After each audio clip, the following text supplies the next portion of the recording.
2 kasi may papaya at niacinamide. May shea butter and tea tree oil pa. Kutis sulit ang glow up. White rose papaya. Kutis sulit ang glow up. ACS.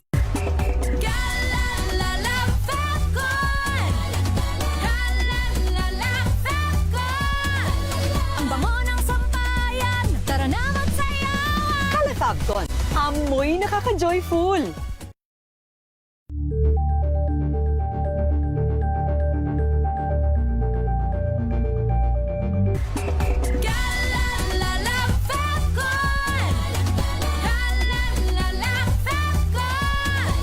Ang bango ng sampayan. Tara na magsayawan. Calefabcon, amoy nakaka-joyful.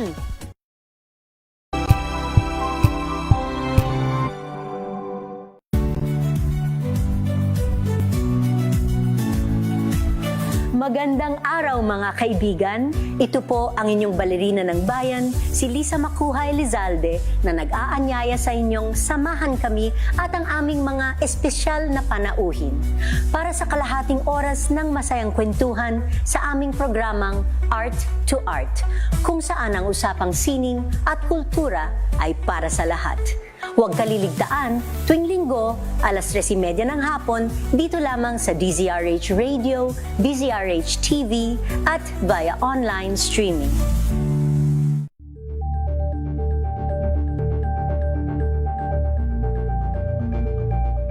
Curious ka ba sa maraming bagay? Kami na ang bahala dyan. Aalamin, tutuklasin at bibigyang linaw namin ang mga katanungang bumabagabag sa inyong isipan. Sa programa kung saan ang bawat sagot ay galing lamang sa mga eksperto. Ang Expert's Opinion, tuwing linggo alas 3 ng hapon, dito lang sa DZRH TV. Better News, una sa Pilipinas, una sa Pilipinas. NBS, trending and viral show. Nakahandang Sa ating balitan mga kaibigan sa Rapido Hataw. Public Service Hour. Siyempre pa, una sa Pilipinas. Una Yan sa... ang kabuhanan din palatuntunan ng break time. Sabay niyo na po ang mga balita at talakayan sa Balansyado. Maraming sa...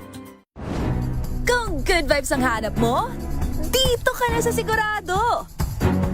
Mula sa mga istoryang nagbibigay ng inspirasyon hanggang sa mga kwentong may dalang solusyon. Mga balitang pampagaan ang pakiramdam at papaganda ng araw. Hindi lang ba sa good news, kundi the better news. Mula Lunes hanggang Biyernes, 1:00 ng tanghali sa DZRH TV.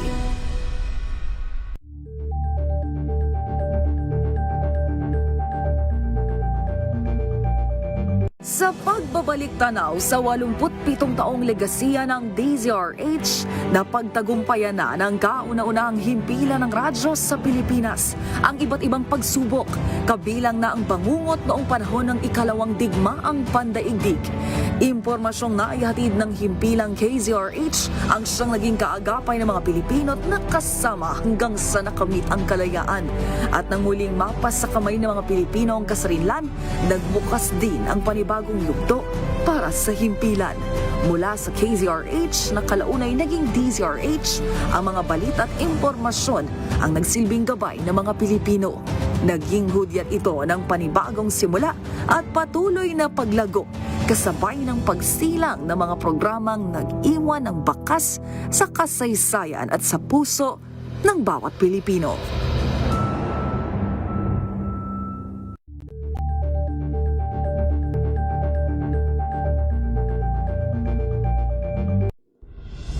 Tuloy-tuloy ang... Lunas, dahil sa inyong pagtitiwala, ang Lunas ay may extension na. Lunas Extension. Ang programang ito ay hatid sa inyo ng Makati Medical Center, the hospital with a heart. Magandang gabi Pilipinas, Metro and Mega Manila. Tutok na po dito sa programang Lunas Extension sa DZRH at RHTV. For 30 minutes, pag-usapan pa nga rin po natin ang ating kalusugan, pangangalaga ng ating katawan at pag-iwas sa iba't ibang karamdaman. Welcome po sa programang Lunas Extension sa DZRH at RHTV. Makakasama po Ella ni Bensal at ngayong gabing ito sasamahan nga rin po tayo ng isa sa mga pinagkakatiwalaang psychiatry specialist Specialist ng Makati Medical Center. Welcome po natin Dr. Ana Marie Garcia Lantano. Good evening, Doc, and thank you for joining us tonight. Kumusta naman po? Yes. Maraming salamat na nandito uli ako. Thank you. Yes, maraming salamat rin po muli sa pagpapaunlak ng aming imbitasyon. Yes, masaya kami na makasama po muli kayo, Doc, ngayong gabing ito, no? Pero yung pag-uusapan po natin hindi masyadong masaya. Dealing with grief o pagharap sa matinding kalungkutan. Kadalasan naiisip natin, Doc, yung salitang grief naiugnay natin sa pagkawala ng mahal sa buhay. Ano nga po ba ibig sabihin nito, Doc? Okay. Ang nararanasan natin yan kapag may nawalang importante sa buhay natin.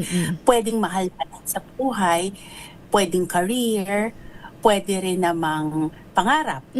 So, minsan kasama din sa grief pag nawala yung fur babies. Yes. So, marami ng grief.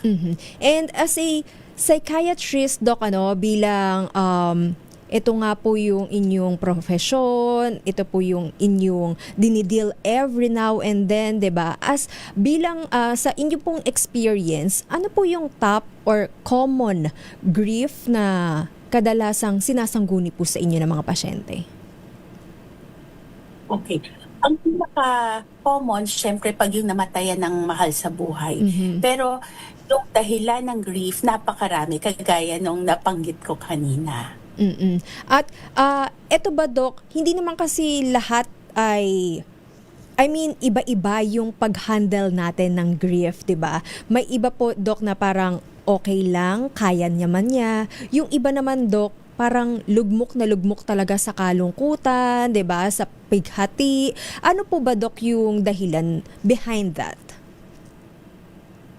Okay. Siyempre, pag may mga relationships tayo, binibigyan natin ng panahon ng positive emotions, di ba? So, pag minsan nawala yung mahal natin sa buhay, dinadamdam natin ang gusto. Ang common na nararamdaman dyan, kalungkutan, pero marami din ibang pwedeng maramdaman. Kaya yung iba nagagalit, yung iba ninenervyos, depende dun sa sitwasyon na pumapaligid dun sa pagkawala ng mahal sa buhay or pagkawala ng importanteng bagay At o pangarap. Yes, hindi nga rin lamang po ito tumutukoy, Doc, sa emotional pain, Maaari nga rin po bang makaramdam ng physical pain or physical symptoms yung pasyenteng nagdadalamhati? Yung mga instance, karaniwan, ini-express din natin yung nararamdaman natin through body sensations, yung mga pakiramdam sa katawan. So, minsan, yung taong nalulungkot dahil sa pagkawala ng importanteng tao sa buhay, pwedeng maraming masakit sa katawan, masakit yung tip-tip ko, masakit yung ulo ko. Nangyayari ito, minsan, pag hindi mo rin masabi kung ano yung emotion na nararamdaman. Kailan So, po, posible. yes. Kailan naman po, Doc, na magpatingin o magpakonsulta sa mga katulad niyo pong psychiatrist? Okay. Kasi yung kalungkutan nangyayari talaga, di ba?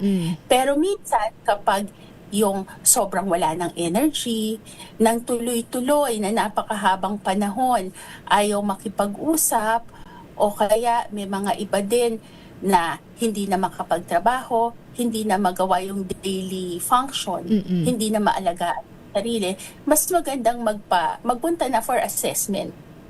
Ito bang grief, Doc, and depression ay associated sa isa't isa? Okay. So, sa dalawang kondisyon, pwedeng makaramdam ng kalungkutan. Pero yung taong in grief, pwede pa rin siyang in contact dun sa mga tao sa paligid, sa ibang mahal niya sa buhay. Pag sinabi kasing depression, may mga criteria din siya. Iyon yung 2 linggo na tuloy-tuloy na grabe yung kalungkutan, tapos walang energy, nawawala ng pag-asa. Yung iba nakakaisip ng sana mamatay na lang, o kaya yung iba sobra yung guilt, sobra yung pagsisi sa sarili posibleng sa kamatayan ng mahal nila sa buhay. Tapos, yes, go ahead, Doc. yeah. So, bukod doon, ano din sila, hindi rin nila magawa yung kailangan gawin. Hindi na makapagtrabaho, nakahiga na lang maghapon. Ganun yung depression. Yung sa grief ba pwede rin mawala ng appetite yung patient, Doc? Na ayaw niya munang pansamantalang kumain, nag-i-skip ng meal, ayaw rin makihalubilo na dati rin na sumasali sa mga activities, 'di ba? Parties, gatherings. Kasama din doon yung sa kalungkutan, yung parang ina-isolate yung sarili nila. Ganyan. Tapos, pati yung pagkawala ng gana sa pagkain, yung iba hindi makatulog. Ano naman po, Doc, yung mga stages ng grief? Meron po ba yan? Okay. Actually, base dun sa pag-aaral ni Kubler-Ross, may stages yung grief. Una, yung depression. Okay. Tapos, anger. Pwede bargaining. Bargaining, so, pag ginawa ko to, sana mabawasan na yung kalungkutan ko. And then, kasama dun yung kalungkutan o depression, finally yung acceptance. Pero kahit na stages to, hindi siya dire-diretsong nangyayari. Pwedeng mula sa bargaining, bumalik sa sa unang stage, which is denial. Denial yung hindi patanggap yung kamatayan ng mahal sa buhay. Kaya po sinasabi rin, Doc, na hindi linear yung grief dahil nga po maaaring iba-iba yung stage na nararamdaman ng pasyente. Yes, oo. Tsaka yung expression ng grief, very personal dun sa tao. Pwedeng yung isang tao mas galit during grief. Yung isa naman, mas prominent yung depression. O yung isa naman, mas prominent yung denial, lalo na sa unang bahagi ng loss. Meron nga rin po ba, Doc, na standard na dapat kapag grief 2 weeks, 1 month lang, kapag umabot na ng isang taon ay ibang kondisyon na yon or ibang sitwasyon na yung maaaring pinagdaraanan ng pasyente?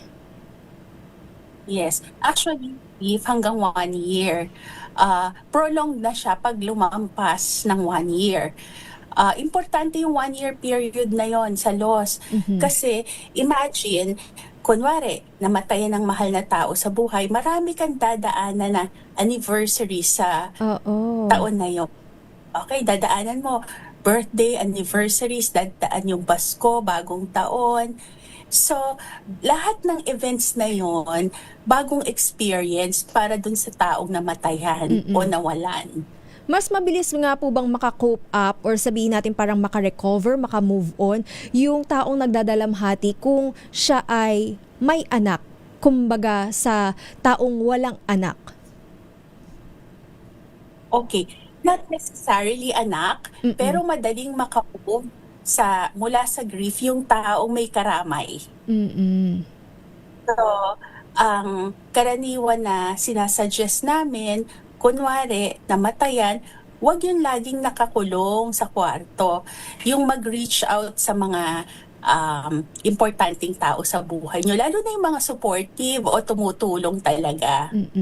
Yung pag-travel, Doc, nakakatulong nga rin po ba yan? Or somehow nakakabawas ng pain, ng kalungkutan na nararamdaman ng pasyente? Okay. Travel, it depends. Depende dun sa tao kung malilibang siya during travel. So, it's very personal. So, bago tayo, kunwari, maghatol ng, sige, bumiyahe ka para malibang ka. Yes. Kailangan din natin tanungin kung gaano ka personal yung travel para dito sa taong to, tingin ba niya makakatulong? Kasi din, maidagdag ko lang, minsan, madali para sa atin na maghatol dun sa taong namatayan, di ba? Na, ganitong gawin mo, ganyan ang gawin mo. Pero pwedeng hindi siya very personal. So, halimbawa, ang isang common cause pa ng grief, yung mga babae na, na nalaglag yung dinadala, di ba? Okay, yung nawala yung pregnancy. So, importante na mag-connect tayo sa kanila, tapos wag agad-agad magbigay ng payo. Pwedeng tanungin kung ano yung kailangan. Halimbawa, namatayan nga ng baby, baka pwedeng iwasan natin yung sasabihin natin, hindi bale, magkakaanak pa naman kayo ng iba. Di ba para dun sa babae o dun sa couple na namatay, ang sakit nun. Yes. It's still a loss, kahit may chance pa na magkaroon ng bagong baby. Lalong-lalo na kung matagal rin nilang pinangarap, 'di ba? Inantay. Oo, totoo. Alamin nga rin po natin, Doc, iba't ibang paraan ng healthy way para malampasan yung grief, or sabihin natin makatulong yung mga pasyente na manumbalik muli yung dati nilang sigla at yung kanilang concentration sa trabaho man yan, sa eskwela, sa negosyo. Yan po ang ating babalikan maya-maya. Meanwhile, para nga rin po sa may mga katanungan tungkol sa ating discussion about dealing with grief, maaari nyo rin pong i-post yan sa ating Facebook page na DZRH News. Magbabalik po tayo pagkatapos lamang po ng ilang paalala. Ang programang ito ay hatid sa inyo ng Makati Medical Center, the hospital with a heart.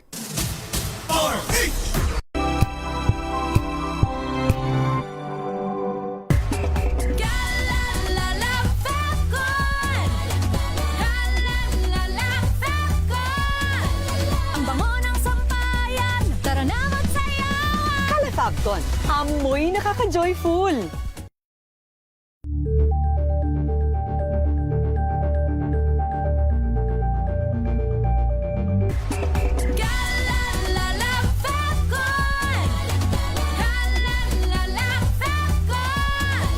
Ang bango ng sampayan, tara na magsayawan! Calafabcon, amoy nakaka-joyful!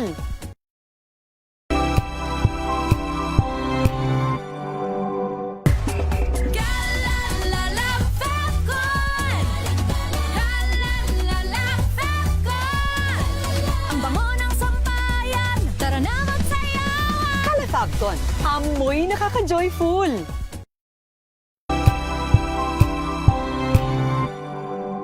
If I get impeached, then that is my end. Tumutok sa pinaka-importanteng paglilitis ng impeachment court ngayong taon. The impeachment trial of Vice President Sara Duterte. At DZRH Special Coverage.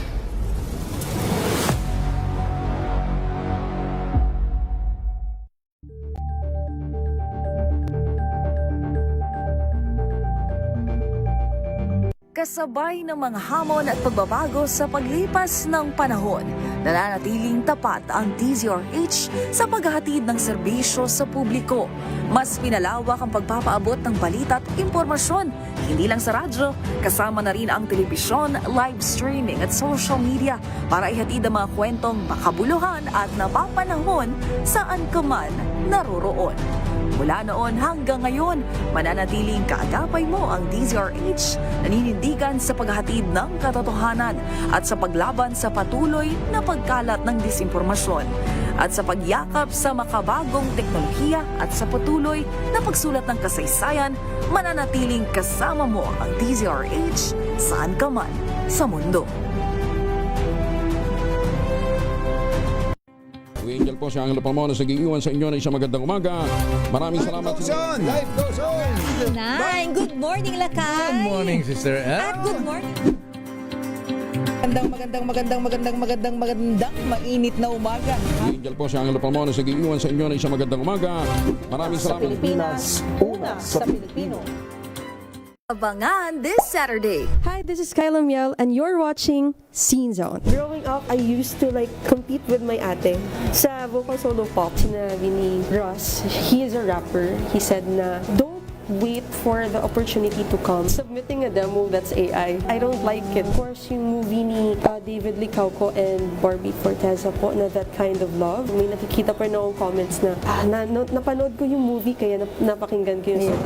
Bawat hakbang ko na magtayo, kailangang bitbit ako'y alas 12 ng tanghali dito lang sa DZRH TV.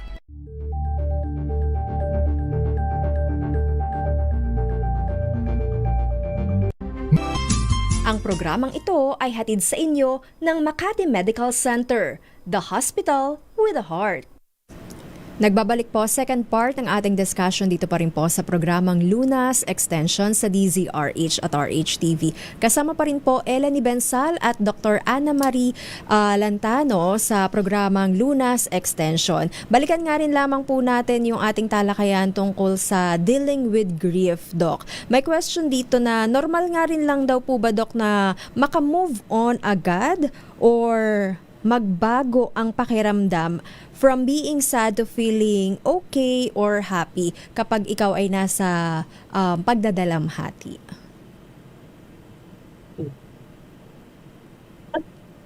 Natawag na parang may mga tao minsan in denial, hindi pa nila nararamdaman agad yung loss. Pwedeng mangyari yon. Sorry. Tapos, kailangan harapin kasi yung mga emotion na nangyayari during grief. So, minsan, may mga nakaka-move on agad, pero maganda sana kung harapin din yung emotion na kasama ng grief. Yes. Speaking of harapin, Doc, ano nga po ba yung healthy coping mechanism na maibibigay natin para sa listeners, viewers natin na maaaring at this point nakakaranas nga po ng grief? Okay.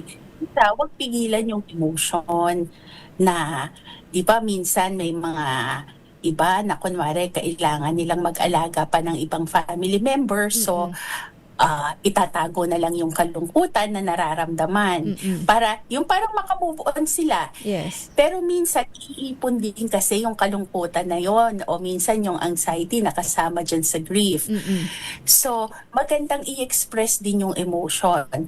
Kung hindi ma-i-express sa ibang family members, baka naman may kaibigan na pwedeng mapagsabihan. Importante lang huwag pigilin yung nararamdaman. It's okay to cry, 'di ba, Doc? Okay rin lang na ipakita mo yung vulnerable side mo. Totoo yan.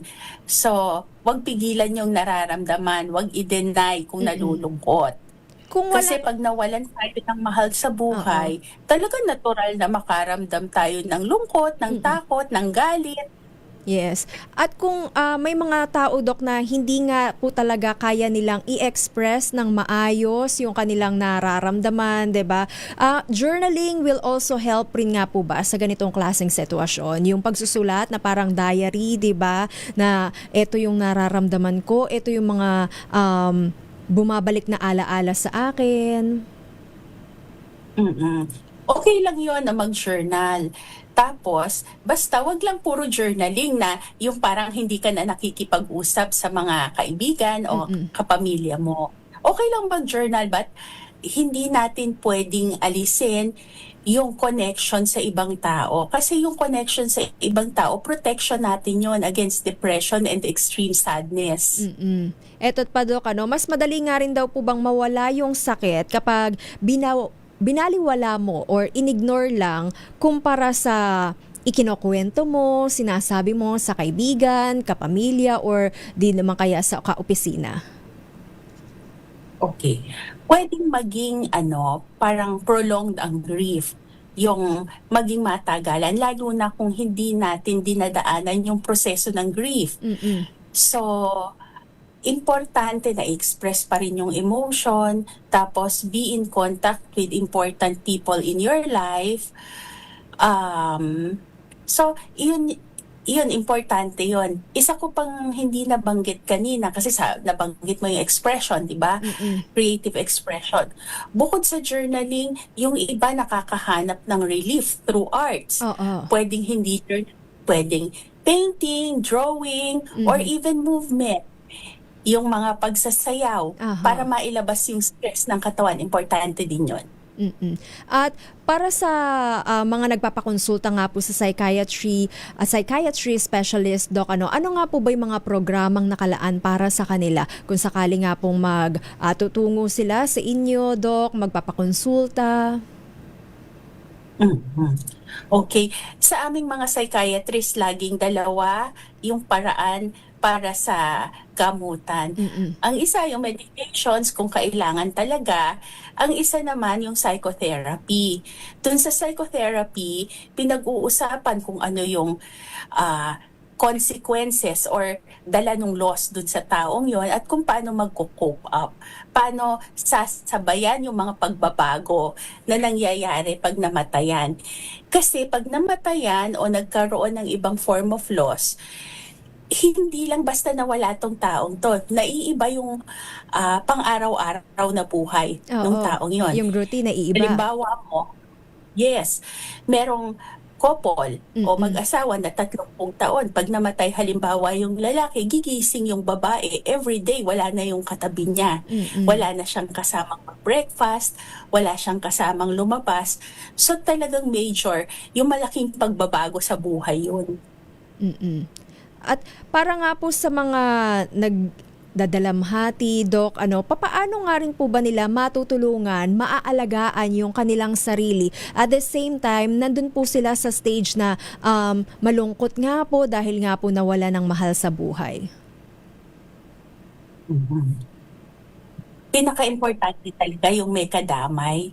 Pag may nawala ng mahal sa buhay, yung may kakwentuhan ka, yung may kausap ka. Actually, swerte natin din sa Pilipinas kasi kasama sa yung daily routine natin or kasama dun sa process of grief natin, yung mga tao sa paligid. Di ba pag may namatay at may lamay, may nakakausap ka. Tapos may 40 days, may 1 year, may mga events na ginagawa natin. Mga paraan yon para yung namatayan, may mga makausap na tao. Tsaka talaga, kasi protective. I'm sorry. Protect talaga ang companionship or relationships against further depression. Ito nga rin po yung maaaring makatulong para mas proseso nila yung kanilang emosyon o yung kanilang nararamdaman, Doc? Unlike yung parang kinremate agad yung kanyang mahal sa buhay. Oo, totoo. Last message nga po natin, Doc, sa ating mga tagapakinig, taga-subaybay, kung ano nga rin po ba yung maaari nilang gawin kapag na-overwhelm na rin po sila sa kanilang emosyon, sa kanilang naiisip, paano rin po nila mapaprotektahan o mapapangalagaan yung kanilang mental health sa ganitong klaseng pagdadalamhati. Okay. Pag dalamhati, talagang makakaramdam ng kalungkutan, natural lang yon. Pero kung nakakaramdam ng kalungkutan, huwag mag-isa. Humanap ng makakausap, ng makakatabi. Tapos, pag may ibinibigay na tulong, yung mga nakapaligid sa atin, maganda rin na i-consider natin yun at tanggapin kung pwede. Maraming salamat, Dr. Ana Marie Garcia Lantano. May mga gusto nga rin po ba tayong batiin, Doc, or pasalamatan ngayong gabing ito? Maraming salamat sa pag-imbita uli dito sa Lunas. And then, salamat din sa Psychiatry Department ng Makati Medical Center para sa opportunity na to. Thank you for your time and sharing your expertise, insights, naway makatulong nga po ito sa ating mga kababayan na nagdadalamhati or may pinagdaraan ng matinding kalungkutan. Maraming salamat muli sa ating psychiatry specialist ng Makati Medical Center, Dr. Ana Marie Garcia Lantano. Kung kayo nga rin po ay may iniindang karamdaman or iba pang health concern at nais pong magpakonsulta, maaari pa rin po kayong tumawag sa Makati Medical Center hotline number 888999 or visit their website sa makatimed.net.ph. Nakasama nyo nga rin po Ella ni Bensal, bumabati ng magandang gabi at magkarinigan tayo hanggang sa susunod dito pa rin po sa programang Lunas Extension sa DZRH at RHTV. Ang programang ito ay hatid sa inyo ng Makati Medical Center, the hospital with a heart. Mga kalunas, hanggang bukas dito sa Lunas Extension. Ang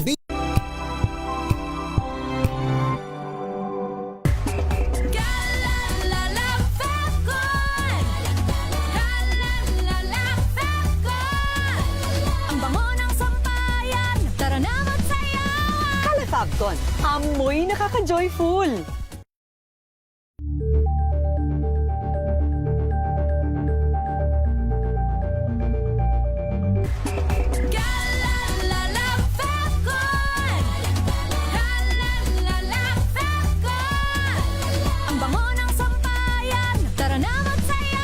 Kalefagton, amoy nakaka-joyful.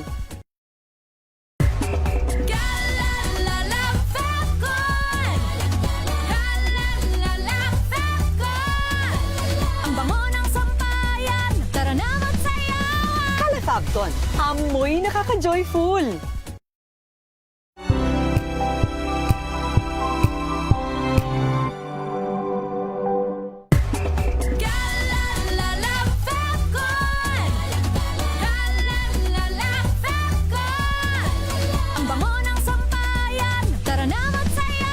Kalefagton, amoy nakaka-joyful.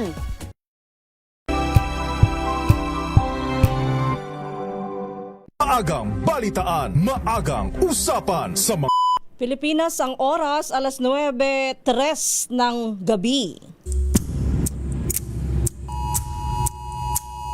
DZRH Round the Clock.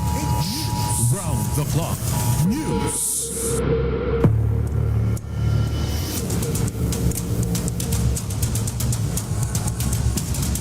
Magandang gabi Pilipinas, narito na ang mga balita sa oras na ito. Niyanig ng magnitude 5.3 na lindol ang Davao Occidental nitong hapon ng Huwebes. Ayon sa PHIVOLCS, natukoy ang epicenter ng lindol sa layong 36 na kilometro sa timog silangan ng Don Marcelino dakong alas 5:22 ng hapon. Tektonik ang sanhi ng lindol mula sa lalim na 106 na kilometro. Naramdaman ng lindol sa lakas na intensity 3 sa Don Marcelino at Santa Maria, Davao Occidental, maging sa Malungon, Sarangani. Intensity 2 naman sa Malita, Davao Occidental, General Santos City, Coronadal City, South Cotabato, Kiamba, Maasim, Alabel, Maitum, Glan at Malapatan sa Sarangani. Intensity 1 naman sa Santo Niño, South Cotabato at sa Columbio, Sultan Kudarat. Walang inaasahang aftershocks o pinsala kasunod ng may kalakasang pagyanig. Samantala, PWD pinagnakawa ng higit kalahating milyong pisong cash at alahas. Caregiver arestado sa Makati City. Ibalita mo yan RH27, Noche Kakas.